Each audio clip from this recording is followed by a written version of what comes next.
Welcome to the world of science fiction Neon's Alien. Don't forget to like, subscribe, and tap the notification bell so you never miss a new story from Neon's Alien universe.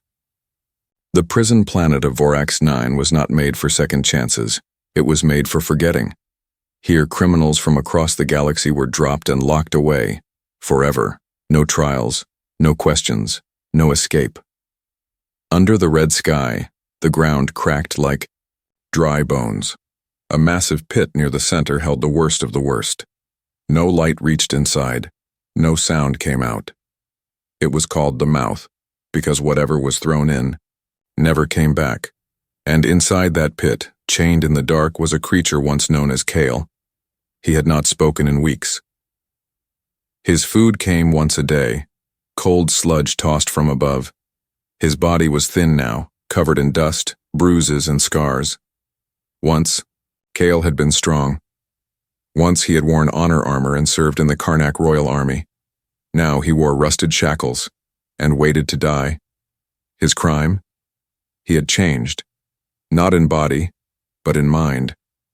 Kale had refused to burn a village during war. He had refused to kill a child. His own commander had called him broken, dangerous. So they threw him here, not to be executed, but to be forgotten.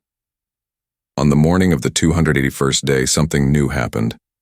Voices echoed above the pit. Loud boots, guards, and prisoners. Kale opened one eye. He crawled slowly to the edge of his cage and looked up through the bars. A new group of captives had arrived. Different species, shackled together, faces covered in sweat and blood. But one of them stood out. A human. Tall. Wounded, dirty, but his eyes clear, focused. He walked straight even when pushed. He didn't shout. He didn't cry. Kale narrowed his gaze. It had been years since he'd seen a human on Vorax 9. They were rare here. The guards kicked the prisoners forward. A Karnak officer laughed as one alien stumbled. The human stepped between them, blocked the kick. The Karnak guard raised his stun stick. But before he could strike again, the human grabbed it and snapped it in half. The other prisoners gasped. Kyle tilted his head. Interesting. The human said nothing. He simply stood still, breathing heavy. Blood ran down his arm, but he showed no pain. The guard punched him hard. The human dropped to his knees. Still, he didn't scream. The officer cursed and dragged him to the far side of the pit. There, he was thrown near Kale's cage and chained to a post. Let him rot with the freak, the guard spat. The others walked away, laughing. Now, it was quiet again. The human sat still for a long time. Kyle watched him from the shadows inside the cage. Finally, the human spoke. "You watching me?" Kale didn't answer. The human smirked. "That's fine. I'd watch me too." He leaned back against the rock wall, groaning. "Name's Connor. Don't bother telling me yours unless you want to." Still, Kale said nothing. The sun began to drop. Cold wind swept across the prison yard. Kale's stomach growled. Connor heard it. He reached into his torn jacket and pulled out half a food ration. Slowly, without getting up, he slid it through the cage bars. Kale stared at the packet, then at the human. Connor didn't look back. He simply closed his eyes and leaned his head against the stone. After a long pause, Kale picked up the food. It was dry, old, but it tasted better than anything he'd had in weeks. He ate slowly, then spoke for the first time in days. "Kyle." Connor opened one eye. "What?" "My name," Kyle said. "Kale." Connor smiled without opening his eyes. "Nice to meet you." That night the wind howled louder. A deep chill rolled through the camp. Kyle lay on the cold metal floor of his cage, watching the stars through the top grate. His body still ached. His soul still burned. But something had changed. For the first time in nearly a year, someone had looked at him and did not see a monster. Kyle whispered to himself in the ancient Karnak tongue. Maybe the fire isn't dead yet. And outside the cage, the human who had shared food with a beast was already planning something more. The second night was colder. The wind howled through broken walls and rusted metal, carrying sand that stung the skin like tiny knives. The prison camp slept restlessly. Guards stood by their towers, half awake, half bored.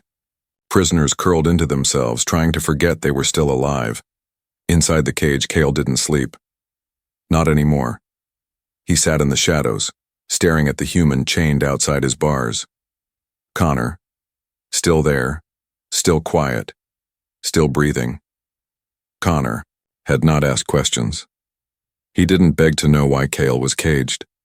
He didn't ask what crimes Cale had committed, or why his body was scarred from neck to tail. He didn't look away when others called him a freak.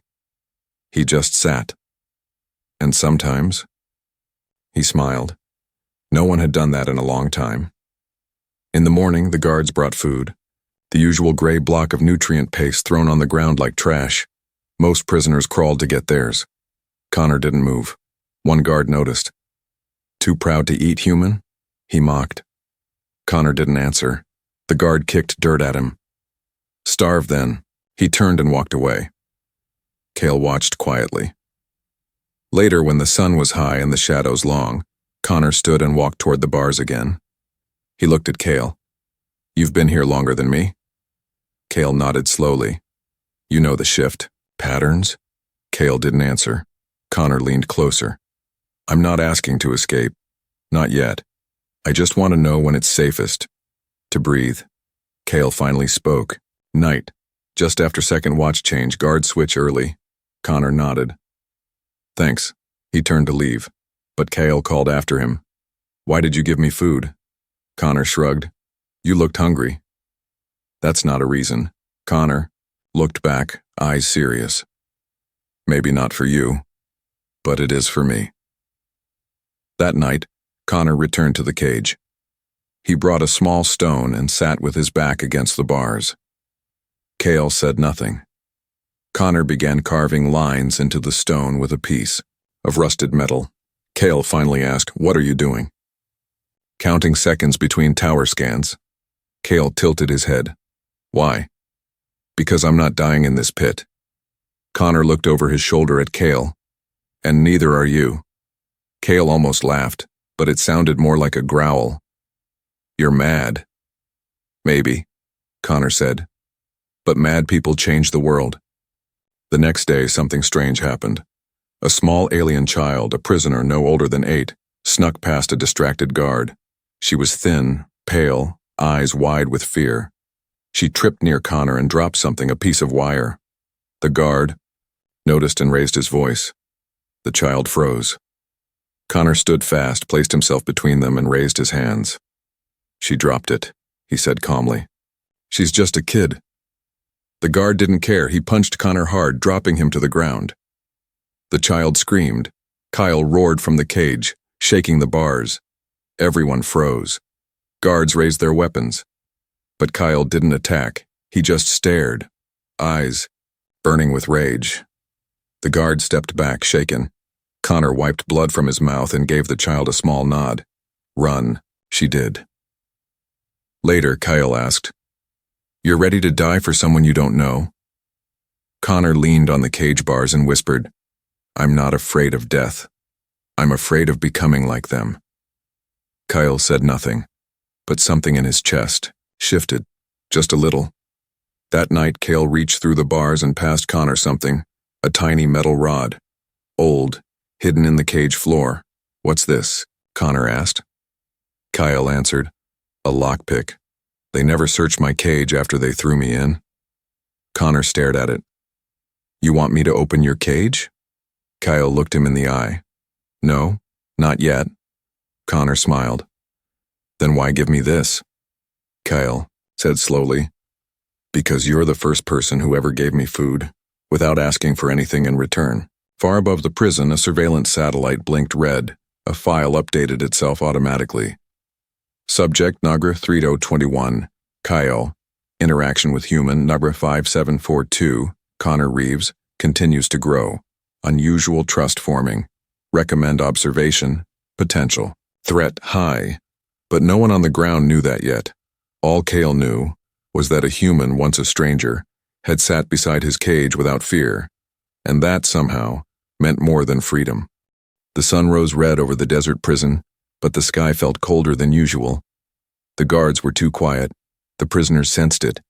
Something was about to happen. Connor sat near Cale's cage, sharpening a stone with the same calm look he always wore. But today Cale noticed his eyes were scanning more, counting, watching. Something's wrong, Cale growled. Connor didn't stop carving. Yeah, I smell it too. Just then boots echoed across the stone floor. A group of guards marched toward them, heavily armed, faces serious. The prison warden walked behind them, a tall alien with black armor and cold gray eyes. He stopped near the cage. You, he said, pointing to Connor. Connor looked up but didn't speak. You've been too friendly with the beast, the warden said. Let's see how friendly you stay. When the gates are open. Kyle stood, slowly. What do you mean? Connor asked. The warden smiled. Entertainment. He raised a control stick and pressed a button. With a loud clank, the cage door opened. For the first time in 281 days, Cale was free, but not truly. He was still a prisoner, this time of fear and expectation. Guards pushed Connor into the cage, locking it behind them. Now, the two stood inside the same space, a ring of prisoners gathered above, peering down into the pit. The crowd wanted blood. The guards cheered. Let the freaks fight. Connor looked around. So this is your idea of a good time, Cale growled. They want to see me lose control. Will you? Connor asked softly. Cale stepped back. His claws were sharp, his muscles tight, but he didn't strike. He looked up at the warden. You want me to kill him? Why? Because he showed kindness? The warden's voice echoed. Because you are nothing but an animal. If you don't kill, we'll kill you both. Cale turned to Connor. They locked eyes. Neither moved. Then the shock came. A guard hit a switch, and Cale's collar sparked with fire. He dropped to one knee, growling in pain. Connor ran forward. Stop it. The guard pressed harder. Kyle shook, his body twitching. But even then, he didn't strike. He reached out and pushed Connor behind him. Stay down, he growled through. The pain. The crowd gasped. Connor looked up, stunned. Why? Cale looked him in the eye. Because you're not my enemy. The warden didn't smile anymore. He turned to the control officer. Cut the shock, bring them both to the execution cell. But sir, the crowd, now. The collar deactivated. Kyle dropped, breathing heavy. Connor knelt beside him. You okay? Kyle nodded. I held back. I can still hold more. The guards opened the gate again and dragged them out. Chains were locked around both their necks now, this time together. They were thrown into a deep cell beneath the pit. No light, no sound, just dripping water and rusted walls. Connor sat against the wall, coughing. Cale sat across from him, silent. After a while, Connor broke the silence.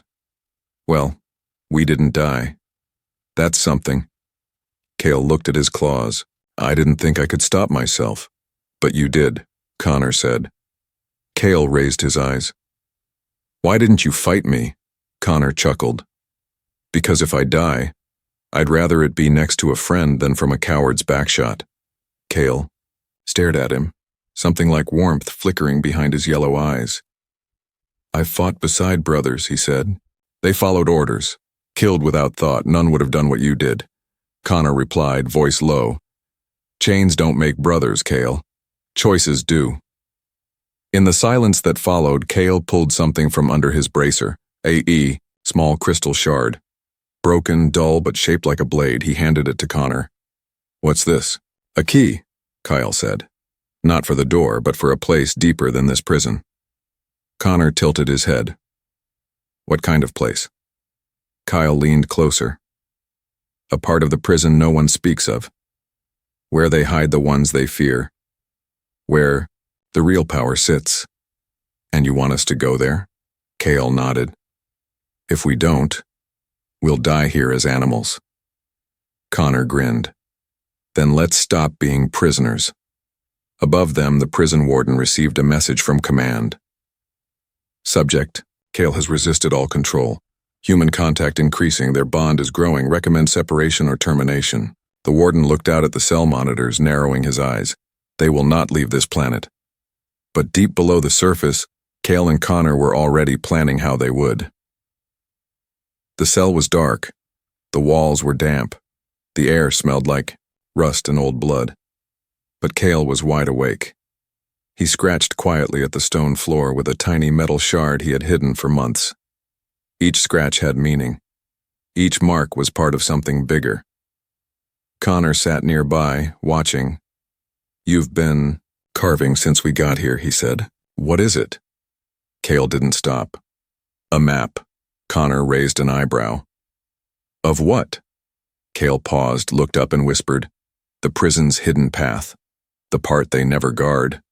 Because they think no one remembers it exists. Connor leaned closer. And you remember? Kyle gave a sharp nod. I helped build it. Years ago, before Kyle was marked as dangerous, he was a soldier assigned to the inner walls of Vorax 9. He had walked tunnels no one else dared to enter. He had seen machines under the ground. Machines that controlled everything. Electric doors, gravity locks, sky scanners. And Cale remembered where the blind spot was. One place deep in the lower levels, behind a wall of broken pipes and forgotten fire vents. Even the guards didn't go there. That's our way out, he said. If we can reach it. Connor looked at the wall. There's no tools, no weapons, no guards to trick. Just a plan and time. Kyle's yellow eyes locked on his. That's all we need. The next morning, 2 guards came to throw food into the cell. One of them laughed as he kicked the tray toward Connor's feet. You eat like dogs now, he said. Cale stayed quiet. Connor stayed calm. But while the guards were distracted, a small figure darted past behind them, the same child who dropped the wire days ago. She was fast, her feet silent. She slid something through the bars and was gone before the guards turned. Connor bent down and found it, a flex wire tool wrapped in cloth. He looked at Cale. Cale nodded. The prisoners are watching. Some want change. Some want us to try. Connor smiled. Let's give them a reason. That night, Cale stood guard while Connor used the wire tool to reach through the lock system. Cale whispered instructions. Twist left. Touch the blue coil. Wait 2 seconds. Then push. Click. The wall beside the cell made a strange sound. Panel opened. Not a door, but a slide chute once used for moving heavy machines. Dust flew out. The air inside was warmer. Connor peered inside. Where does it lead? Cale stepped forward. A tunnel that goes under the yard. If we crawl long enough, we reach a maintenance room. From there, we get access to power panels. And those control the shields? Connor asked. Yes, Kyle said. They power everything. Fences, towers, collars. Connor laughed under his breath. We're 2 dirty prisoners planning to break the most secure system on this planet. Kyle looked at him. We only have one problem. What? Cale growled. Time. As they returned to their places, the night alarms began to sound outside, not because of them, but because a storm was coming. A dust storm. Thick enough to block scanners. Loud enough to cover noise. Kyle grinned for the first time. We just got our signal. The next day, Connor watched as guards struggled to control the main yard. The wind had started. Sand blew through the sky like a wall of red fog. Perfect cover. Connor turned to Cale. Tonight? Cale nodded. Tonight we crawl. Back in the warden's office, alarm data flickered on screen. A storm alert blocked out most visual feeds. Signals from Cell Sector 7, their cell, began to glitch. The warden frowned. Send a scan pulse to the lower levels. No response, sir, a guard replied. The storm is jamming us. Then do it the old way, he said coldly. Send men. I want eyes on those 2. Below the prison, in a dark metal crawl space, Cale and Connor crawled forward. Each inch mattered. Behind them, they sealed the panel shut. Ahead, the tunnel bent down toward the forgotten engine room Cale once guarded long ago. Suddenly, they heard a voice. Connor froze. Cale listened. Voices. Close. Guards. They're in the vents. Connor looked at Cale. They know. Cale didn't blink. Then we moved faster. Back in the yard, the prisoners stared into the red sky. The storm howled louder. But inside their cages, their hearts beat faster. Whispers passed. The beast and the human. They're making a move. If they make it out, maybe we follow.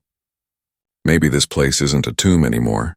And for the first time in years, hope breathed inside the prison. The storm arrived without mercy. Wind screamed across the prison yard.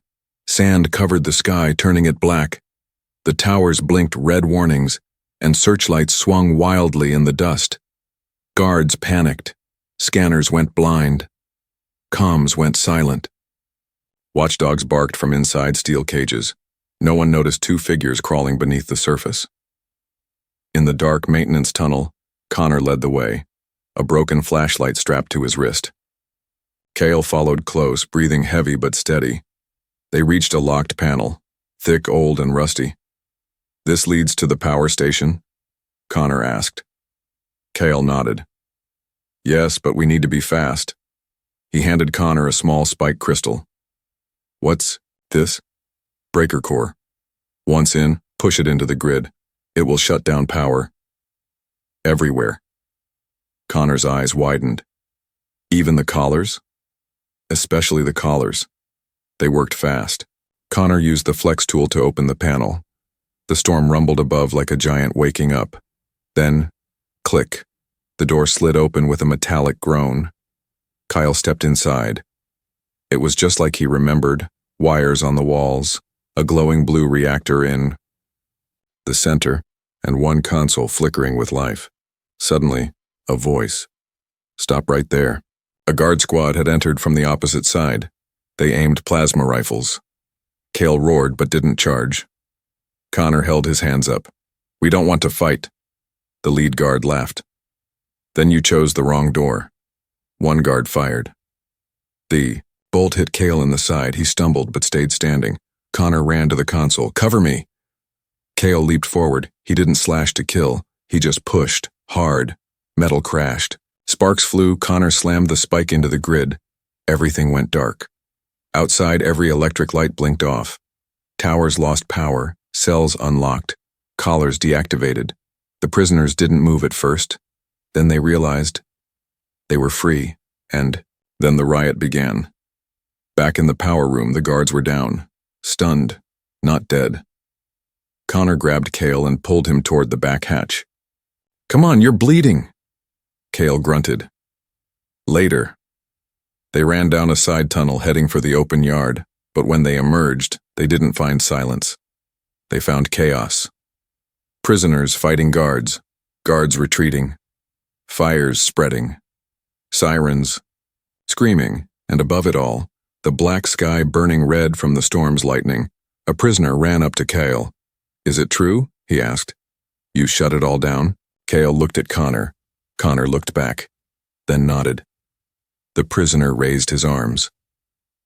"Then we follow you." Others heard. They shouted, "The beast and the human!" They broke the lock. "We are not slaves anymore." The prison warden stood on his tower, watching the uprising with horror. "How?" he whispered. One of his officers ran up. "Sir, the reactor's offline. Cell blocks open. There's a riot in all sectors." The warden clenched his fist, then released the kill squads. "But sir, do it!" From underground storage, bays 4 large armored droids powered up, heavy, silent, designed to crush rebellion. They rolled into the main yard, weapons glowing. The crowd backed away. Cale turned. "They brought machines." Connor checked his stolen pistol. 1 shot left. "Then we fight machines." Cale stepped forward. His side was still bleeding. His legs were shaking, but he raised his claws. He stood tall and roared into the storm. The lead droid fired a sonic pulse. Cale flew back. Connor screamed his name, but Cale stood again. I won't fall. Not now. He ran toward the machine and leaped, slashing the weapon arm off. Sparks rained. Connor jumped behind another droid, pulled open a panel, and stuffed the last charge cell inside. Boom! One bot exploded. The yard shook. The prisoners watched in awe. Together, Connor and Cale stood in the dust, wounded, tired, but alive. The last droid backed away and shut itself down. The riot paused.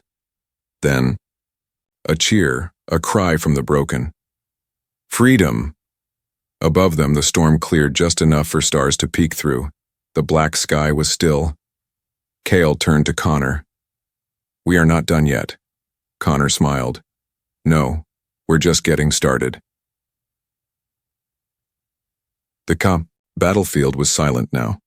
Ash floated through the air like soft snow. The riot was over. The machines were broken. The guards were gone. The towers stood tall, but empty. Flames flickered in the distance, and a cracked banner of the prison command lay flat in the dust. Cale collapsed beside the fallen wall. His breathing was slow. His side bled dark. One eye was swollen shut. Connor knelt beside him, hands shaking. His own body was bruised, burned, and covered in dirt. But he didn't care. You're not dying on me, he said through gritted teeth. Not now. Cale's eyes opened weakly. I held the line. You did more than that, Connor said. You lit a fire. Around them, prisoners moved slowly, unsure of what to do next. Some stood with weapons. Some just stood with hope in their eyes for the first time.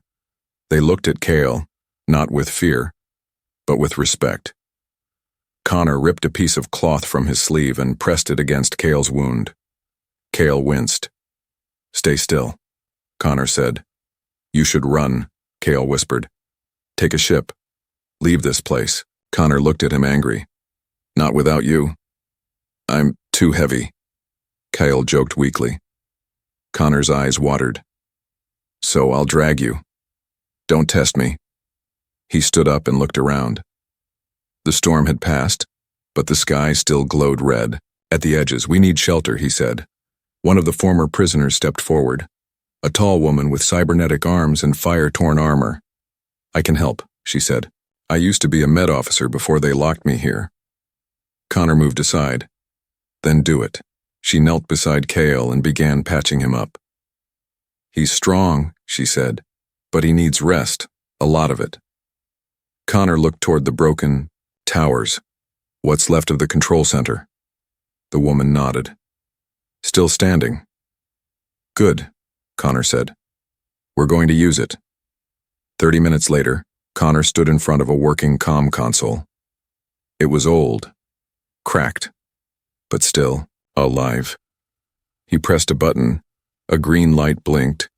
Then a voice came through. This is Fleet Channel 7. Identify.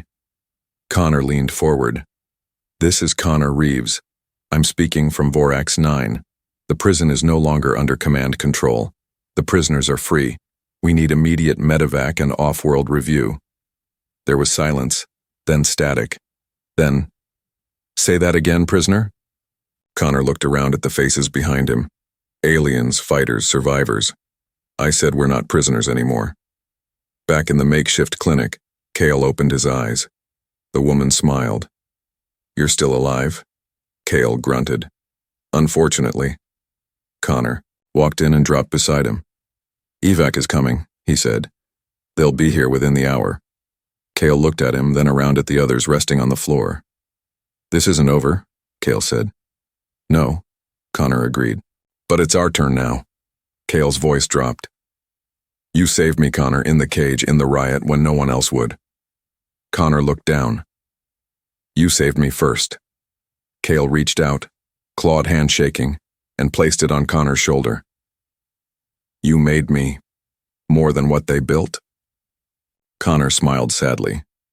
And you reminded me that monsters are sometimes just people who've been alone too long. The rescue ships came just before dawn. Bright lights lit the yard. Medics and officers dropped from the sky expecting violence, but found order. Dozens of freed prisoners stood still, waiting. The medics rushed to Cale first. When they tried to separate him from Connor, Cale growled and held his arm. "He stays." Connor didn't move. One officer pulled Connor aside. "What happened here?" Connor simply pointed back at Cale. "He happened." A report went out later that day. Across systems. Across factions. One line stood out. A human medic and a Karnak. Warbeast led the first peaceful uprising in the history of the prison planet Vorax 9. But those who were there, they didn't call it an uprising, they called it a beginning. Later, as Cale rested aboard the evac ship, Connor stood by the window. He looked down at the prison. "Dark place," he said. Cale, half asleep, replied softly, "Not anymore. Because one human chose to sit beside a cage, because one beast chose not to strike. Because in the darkest hole in the galaxy, two enemies became brothers, and a hero was born. Not in the light, but in the dark." 3 weeks passed. The prison planet Vorax 9 was no longer burning. The fires were out. The screams were gone. The towers had been emptied, and the last of the collars removed. Ships now flew over the wastelands not to drop prisoners, but to lift survivors. The galaxy had watched in shock as one of its darkest holes was cracked open, not by weapons, but by the bond of two beings who were never meant to speak, one human, one monster. Cale stood before the Galactic Assembly now. His wounds had healed, but the scars remained. He wore no armor, no chains, just a dark cloak given to him by the medics. Simple, clean and free. He looked out at 100 different species, soldiers, diplomats, journalists, all silent. He stood tall and began to speak. "They threw me into a cage because I refused to kill. They called me broken, a beast, but a human sat outside my bars and gave me food." Murmurs moved through the room. Kyle continued. "He didn't ask what I'd done. He didn't run when I roared. He gave me kindness when I deserved none. And because of that, I changed." Behind Cale, in a row of seats, sat Connor Reeves. No medals, no speech, just a quiet smile. He was watching his friend, his brother, make history. When Cale finished speaking, the chamber stood in silence. Then slowly, one ambassador stood and clapped, then another, and another, until the whole chamber echoed with sound, not for Connor, not for Cale, but for what they represented: hope. Later, on a peaceful world far from war, a new sanctuary was built. Not a base, not a prison, but a place of healing for beings like Cale, those created to fight, but who had chosen to change. The sanctuary was named the Ashen Flame. Its symbol? A claw and a hand side by side over a broken chain. Cale helped design it. Connor helped fund it, and both of them stood at the gate as the first wounded soul arrived. A small reptilian hybrid, eyes wide with fear. Cale knelt beside the creature. "You are safe now," the child whispered. "But I was made to destroy," Kyle replied gently. "So was I." He reached out a claw. "And yet, I chose not to." The story of Cale and Connor traveled across the stars, told in ships, whispered in schools, played in theaters, and carved into stone. Some called it legend, some called it luck, but Cale always said the same thing when asked. "He didn't free my body. He freed my soul." Years later, Connor sat on a bench under the stars, older, slower, but smiling. Cale stood beside him, taller than ever, wearing armor no longer meant for war, but for peacekeeping. A patrol ship passed overhead. Children ran across the courtyard, nearby. Connor looked up at Cale. "We ever think we'd live to see this?" Cale chuckled. "I thought I'd die in that cage." Connor nodded. "I thought I'd die helping you out of it." They shared a quiet moment. Then Cale said, No, they still tell our story wrong." "Oh yeah?" Connor smiled. "What part?" "They say you tamed a beast." Connor laughed. And? Cale smiled softly, his voice deep but kind. But really, you saw a soul, and gave it a second chance. And so it was written, not in fire, not in steel, but in choices. The monster never asked to be saved. The man never waited to be thanked. But when they stood together, the universe shifted. Not because they were strong, but because they believed. No one belongs in a cage forever.